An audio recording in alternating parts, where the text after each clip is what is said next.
Camila Cabal dice en su artículo, Mujercitas, ¿eran las de antes? Y se refiere a la literatura infantil. Cosa de mujeres, como los chupetes anatómicos, las cacerolas engrasadas y el crochet. ¿Es posible que la misma fatalidad sexual que nos condena a ser las mejores en eso de rasquetear pisos, desodorizar inodoros, freír milanesas y, por qué no, destapar cañerías, nos vuelva especialmente aptas para la literatura infantil? Siguiendo esta línea de pensamiento, nada tiene de extraño que a quienes escribimos para chicos, mujeres o varones, se nos ubique lejos de las escritoras y los escritores y cerca de las madres y de las maestras. Madres y maestras, segundas madres, que trabajan por amor. Y trabajar por amor, ya se sabe, es casi como no trabajar. Escribir para chicos es casi como no escribir. En el mejor de los casos se trataría de una tarea menor, que por lo oscura y descalificada tiene algo de trabajo doméstico y un no sé qué de apostolado. Al respecto tengo una buena anécdota. Hace años, un escritor conocido, cuando se enteró de que los libros en los que yo dejé mis huesos eran en su mayor parte libros para chicos, lo entrecomilla Cabal, me dijo condescendiente, entre comillas, bueno, literatura infantil, cierro la comilla, y después por lo bajo, comilla, cosa de mujeres, cierra comilla. Como si esto fuera poco, antes de irse, y llevé para levantarme el ánimo, agregó, cita, no te preocupes, seguramente pronto vas a escribir un libro para grandes. Cierra la comilla, la cita, con lo que quiso decir un libro de verdad, como escriben los escritores de verdad, como escriben los hombres, claro como el agua. Cuando alguien habla de la literatura infantil como cosa de mujeres, obviamente hay que entender, escrita por mujeres,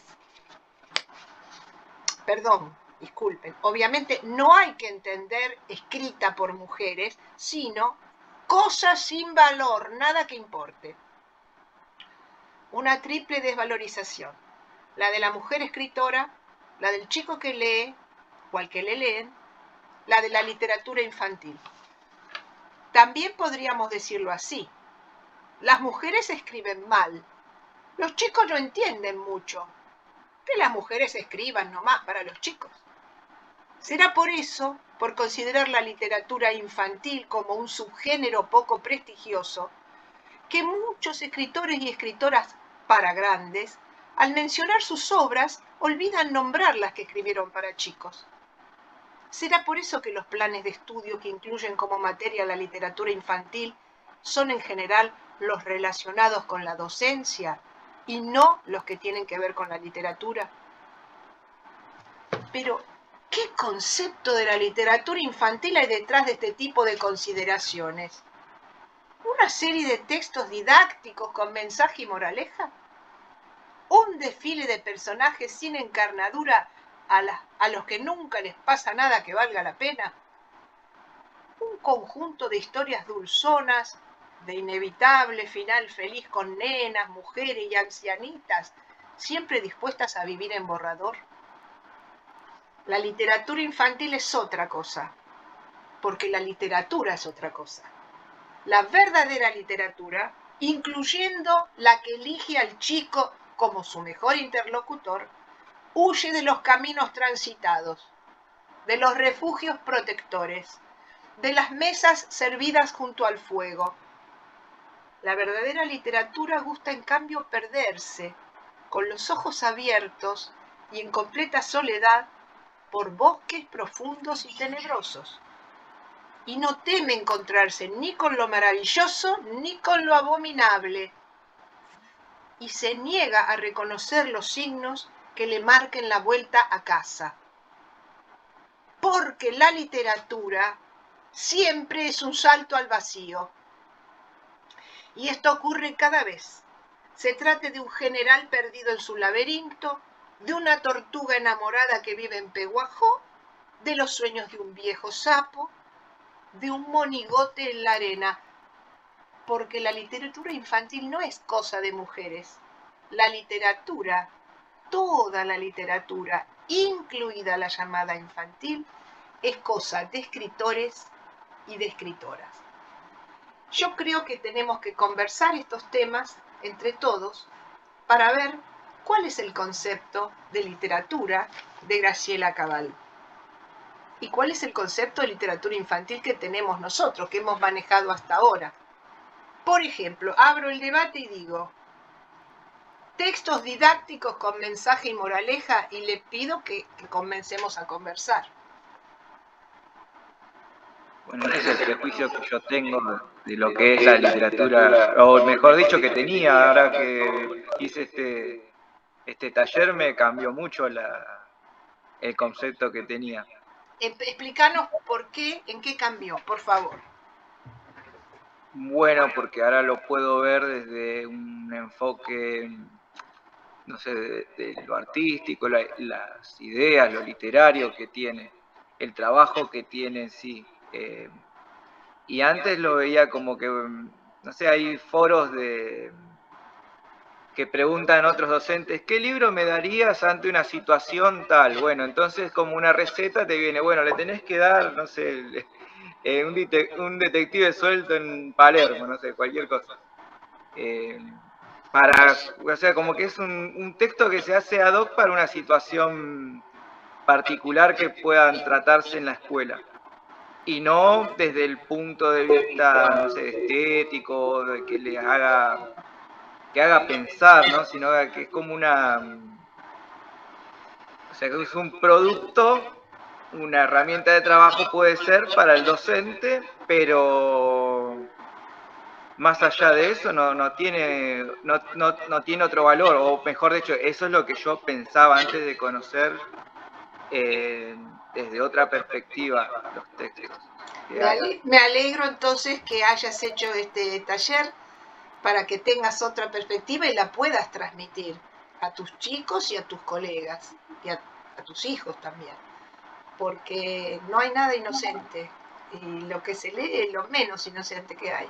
Entonces, ¿para qué vamos a perder tiempo? Por eso yo me amargo tanto con esas canciones que escuchan los chicos o con tantas cosas, porque en el mismo se podrían sustituir por otras cosas. Bueno, muchísimas gracias, me das mucha alegría. ¿Alguien más quiere decirnos algo? Profe, buenas tardes a todos. Buenas tardes, Diana. En primer lugar, tengo este libro digitalizado, Mujercitas eran las de antes, lo voy a subir al Drive. Y respondiendo a la pregunta, me parece que la definición que Graciela Cabal sostiene es justamente la opuesta a esto de enseñar literatura para algo, para un fin determinado, con un fin moralizante. Más bien literatura como artefacto artístico para disfrutar, para ampliar el bagaje cultural, para conocer diferentes autores, para compararlos, analizar, comentar. Y cuando, perdón, Diana, y cuando Cabal dice un desfile de personajes sin encarnadura a los que nunca les pasa nada que valga la pena, ¿qué opinas de esa frase? No, porque la literatura es profunda y acá en todo lo que usted nos mencionó, que se le pone a la mujer no en un lugar de escritora, sino esa mujer que tiempo atrás, ¿no? Mujer que escribía literatura infantil, así, con ese desprestigio, minorización, marcando estereotipos, el hombre tenía más un lugar preponderante como escritor, escribía para grandes. Entonces, acá me parece que aunque se escribe literatura para la infancia, no es un desfile nomás de personajes, y que cada niño, de acuerdo a su edad, a sus intereses, a su trayecto lector, va a poder detectar esa profundidad en los textos, lo va a tomar por algún lado. Si antes no lo seleccionaste vos, O sea, cuando entregás algo tenés una gran responsabilidad, porque sos vos la que tiene que, como adulto, evaluar qué es lo que vas a entregar. Bueno, ¿quién más tiene otra opinión? Eso de las historias dulzonas y de inevitable final feliz. Con nenas, mujeres y ancianitas siempre dispuestas a vivir en borrador. Sí, yo quería decir algo que me llamó mucho la atención. Todavía yo era docente y estaba con compañeras docentes y como, claro, yo al ser de letras me pregunta una, vos sabés que a mi hija le dieron a leer Frankenstein, me dice, digo, qué buen libro, le digo yo. Y me dice, pero hay algo que no entiendo porque parece, no sé, me dijo, dice que lo escribió una mujer, o así, con una mezcla de asombro y no sé qué más. Digo, sí, le digo, lo escribió Mary Shelley, era una mujer, sí. Y no lo podía entender, o sea, no le entraba en la cabeza que además, bueno, es una novela estupenda, tiene un contenido bárbaro, para los chicos un poco más grandes, juveniles. Y bueno, me llamó mucho la atención porque ella era profesora. O sea, no estamos hablando de una señora que no tuvo acceso a los libros. Y bueno, respondiéndole un poco a ese caballero de mujeres escriben mal, o escriben boberías, yo le diría, bueno, Frankenstein, que es un libro ha dado vuelta al planeta, escrito por una mujer. Y bueno, y la otra cosa que me molesta mucho es que usen libros de supuesta literatura para temas curriculares. Eso se hace permanentemente, sobre todo en primaria. Ejemplo, a ver. Bueno, de los que leímos nosotros, un ejemplo, para mí, ¿no? Lo dejo, yo puedo estar equivocada, ¿no? Es mi visión, pero yo lo veo en Bombay, por ejemplo. Un libro que tiene un trabajo de escritura muy interesante, que plantea cuestiones, bueno, que algunas ya hablamos acá en otros que son hasta filosóficas y demás. El cierre que hace, me parece, para mí se pega un tiro en el pie, pero es mi... Después hablamos de Bombay, ahora lo dejamos así en un suspensito porque yo quería seguir leyéndolo, después hablamos. Bueno, respecto de esto, a ver, vamos a preguntar el opuesto, ¿qué personajes de la literatura infantil tienen carnadura para ustedes? Sería lo que está diciendo Cabal. ¿Cuáles son esos personajes? A ver, que recuerdan ustedes, que realmente los movieron. Del clásico infantil. Y bueno, cada uno tendrá sus personajes. Yo tengo el mío, Heidi, que después se hizo película, se hizo, bueno, todo lo que sea, que ahora está también en internet. Leyendo la novela, para mí fue una conmoción. Yo era jovencita, tendría 11, 12 años. Y esa nena que no tenía mamá, que la mamá la dejó con el abuelo, fue algo, y su valentía, y cómo ella se pudo armar, y cómo ella pudo ayudar a esa nena paralítica, increíble. Es un clásico que permite, como todos los clásicos, volver a retomarlo y volver a sacar algo más. Yo hace mucho que no lo he regalado el libro, pero en su momento a mí me conmovió profundamente como niña. Me gustó mucho el personaje de Heidi, me gustó mucho, me pareció muy, muy valiente, muy entero. Bueno, perdón, yo doy este ejemplo, ¿no? Porque para animarlos a ustedes a hablar. A ver, para ustedes, ¿quién, qué sé yo, a quién recuerdas? Huckleberry Finn. ¡Ja! Sí, Mark Twain. Sí. Yo aprendí a leer con Tom Sawyer. ¡Ja! También me encanta, los dos. los dos. Magnífico. Magnífico, Mark Twain en esas dos novelas es un genio. Y fíjense que también está el humor ahí. Hay crítica social, pero con humor. Se burla de los adultos, que tan hipócritas, tan terribles, los adultos esclavistas. Interesantísima la visión de la época que da también. Aparte de ese personaje que tiene, exacto, marca ese personaje, lo recordamos porque es alguien vivo. Eso es muy interesante, poder captar esto, la vida en una novela. Por ejemplo, vamos a Pinocho, que ahora nuevamente los estudios Disney lo volvieron a hacer con Tom Hanks. Pinocho lo recordamos todos a Pinocho, porque es carismático, es desobediente, es muy irreverente también, y después que se transforma en niño, es una especie de desilusión. Y esta nueva versión, ¿no? Tom Hanks dice, yo te quiero así como sos, muñeco, pero era un muñeco con vida, porque el hada le había otorgado vida. Y queda muñeco.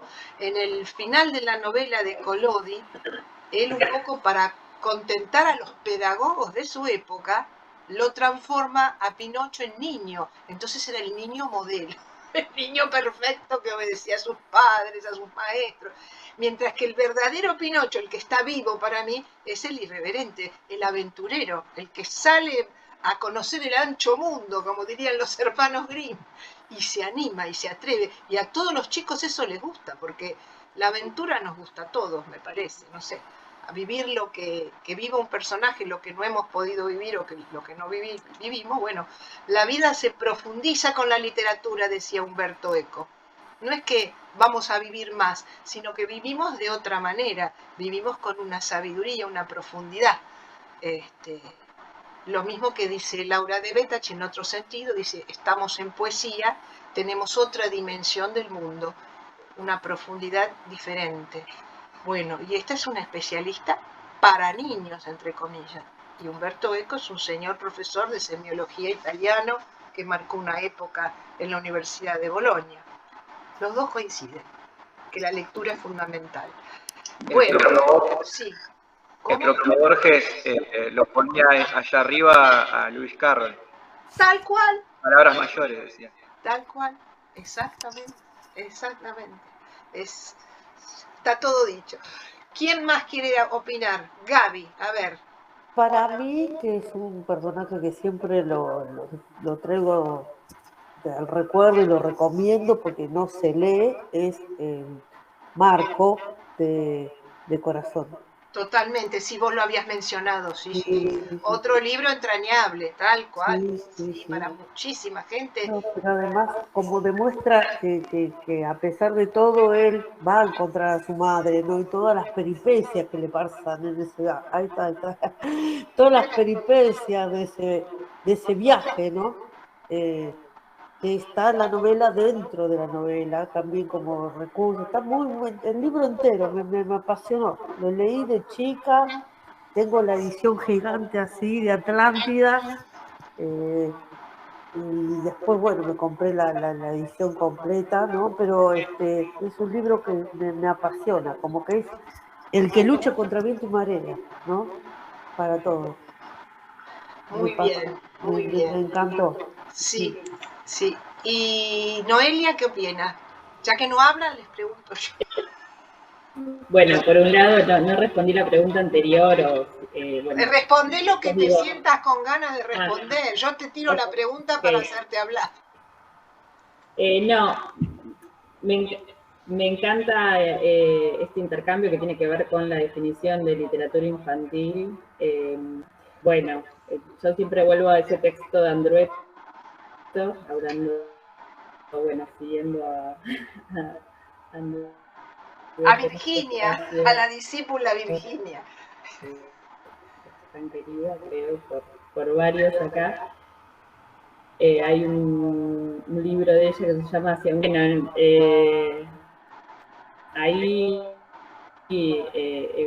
ella plantea entre varios puntos esta necesidad de pensar la literatura infantil como literatura en primer lugar, sin adjetivos, ¿no? Alejándonos de todo intento de literatura didáctica, de literatura para.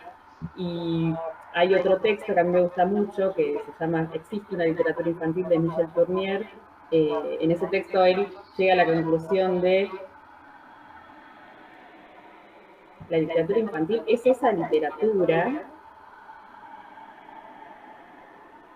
como cualquier otra, que incluso interesa a los niños. Todo adjetivo que intente como reducirla y simplificarla,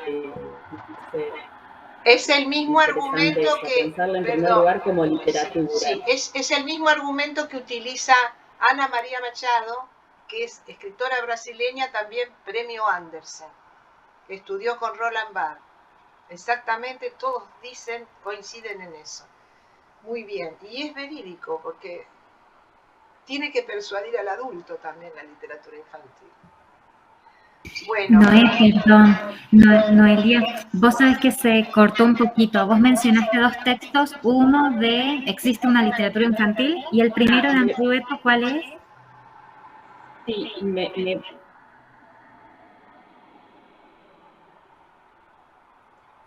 es este, mira, encima las piezas de este sector. Es este. Hacia una... Me voy a sacar la cámara porque me parece que tengo poca conexión. Sí, cuando apagás se escucha bien. Me dice que conexión es inestable todo el tiempo. Se escucha mejor. Bueno, el libro de Andrueto es Hacia una literatura sin adjetivos. Es una y gran el de Michel Tournier es un artículo que se titula ¿Existe una literatura infantil? Esos son los dos que mencioné.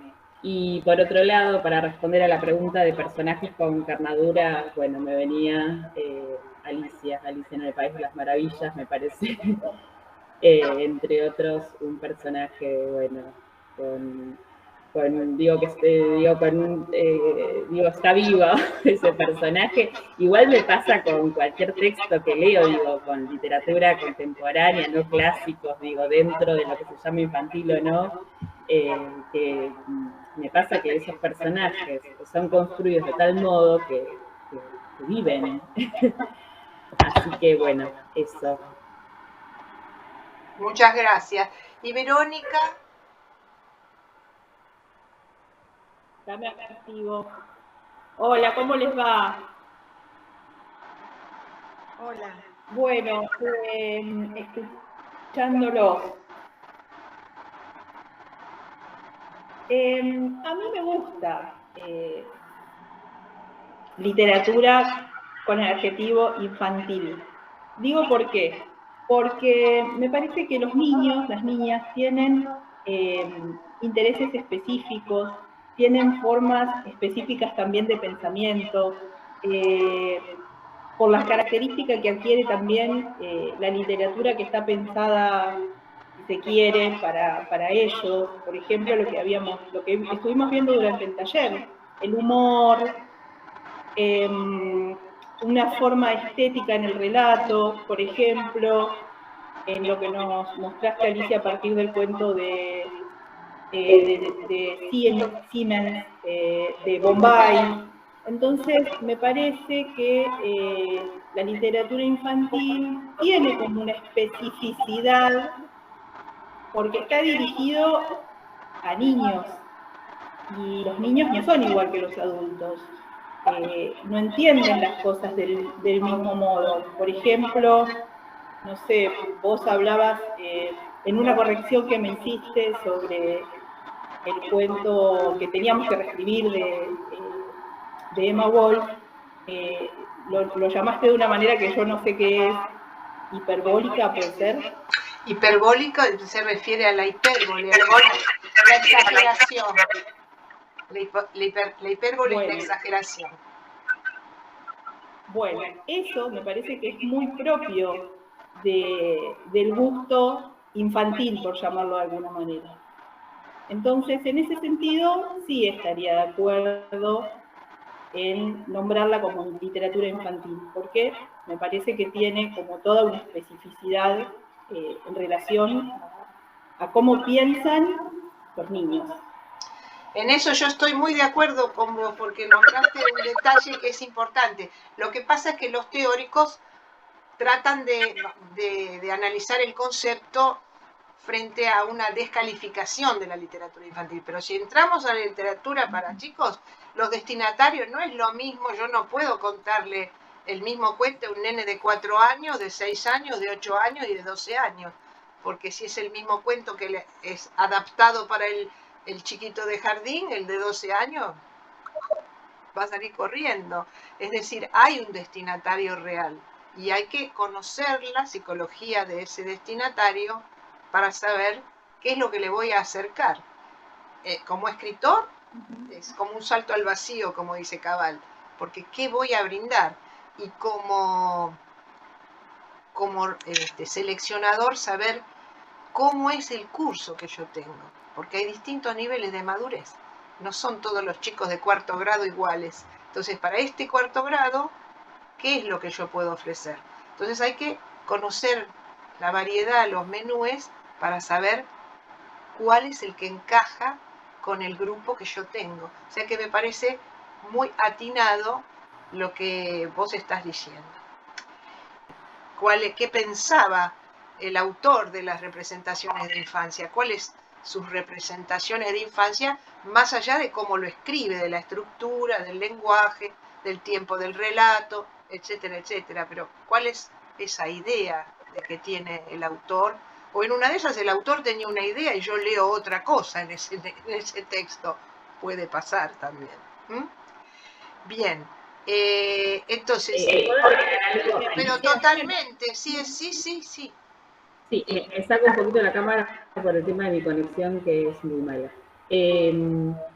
Yo pienso que hay una especificidad en la literatura infantil o la literatura infantil y juvenil, pero enfatizo en esto que, bueno, mencionan Andrueto y Tournier, en esta postura que va un poco a contrapelo de esas otras concepciones o posturas que vinculan la literatura infantil a lo didáctico o la literatura para, despojándola de todo valor literario. Hay trabajo con el lenguaje en la literatura infantil y juvenil, como hay trabajo con el lenguaje en la literatura para adultos. Y también se da que hay textos que los autores escriben y terminan interesando al público infantil. Entonces, bueno, ahí hay como una tensión también, ¿no? Están pensando, algunos autores seguramente piensan en ese destinatario y llegan a ese destinatario en el que están pensando, y otros, tal vez, bueno, el artículo que yo mencioné en Tournier, él justamente habla de un texto que él escribe, no piensa en niños y niñas, y termina interesando a los chicos y se da cuenta que escribió un libro que incluso puede interesar. Así que, bueno, sí, eso. Ustedes saben que los escritores empiezan mandando, antes de hacerse conocer y tener alguien que les publique, mandan a concursos sus obras. Y muchas de las obras que no encajaron de repente en un concurso para adultos, encajan en lo que denominamos novela juvenil. Y a Jordi Sierra le pasó muchísimo eso. Escribía y no sabía bien para quién escribía. Y escribía para los adolescentes. Así que también pasa eso, que el autor empieza a experimentar y no sepa bien el destinatario. Como vos decís, como escribe literatura, después veremos a dónde la puede hacer llegar, ¿no es cierto? En dónde se va a viabilizar esa literatura.